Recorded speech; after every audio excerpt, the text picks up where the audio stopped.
Assalamualaikum warahmatullahi wabarakatuh. Perkenalkan, nama saya Fitri Putra.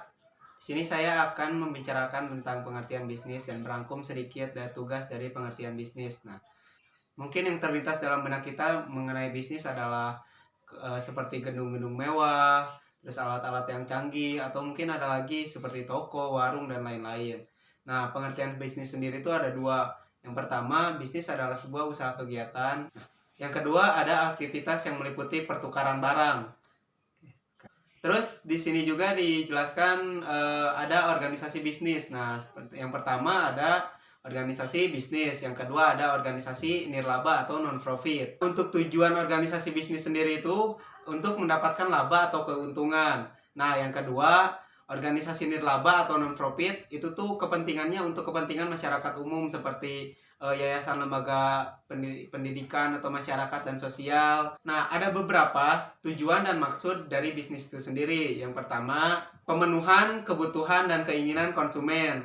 Nah, yang kedua, tanggung jawab sosial, mengatasi berbagai resiko. Sekarang kita lanjut ke lingkungan bisnis. Nah, lingkungan bisnis itu sendiri ada dua. Yang pertama ada lingkungan internal, yang kedua ada lingkungan eksternal. Nah, lingkungan internal sendiri meliputi beberapa aspek. Yang pertama, ada karyawan. Yang kedua, ada manajemen. Yang ketiga, ada pemegang saham. Yang keempat, ada modal atau peralatan fisik. Yang kelima, ada informasi. Nah, sekarang kita lanjut ke lingkungan eksternal.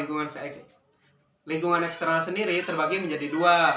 Yang pertama, ada lingkungan khusus atau mikro. Yang kedua, ada lingkungan umum atau makro. Nah, untuk lingkungan khusus sendiri, nah ini tuh kayak lingkungan yang langsung ke relevan dengan maksudnya ke tujuan organisasi.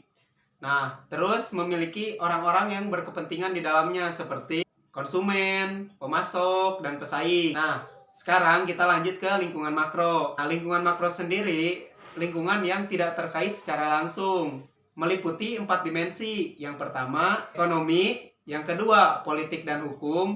Yang ketiga, ada sosial dan budaya. Dan yang terakhir, ada demografi. Oh iya, yang terakhir, lupa, ada yang kelima, ada teknologi. Nah, yang terakhir, ada peluang bisnis di masa depan. Oke, ada beberapa peluang. Pertama, ada revolusi teknologi informasi. Yang kedua, ada kemajuan iptek. Yang ketiga, meningkatnya globalisasi.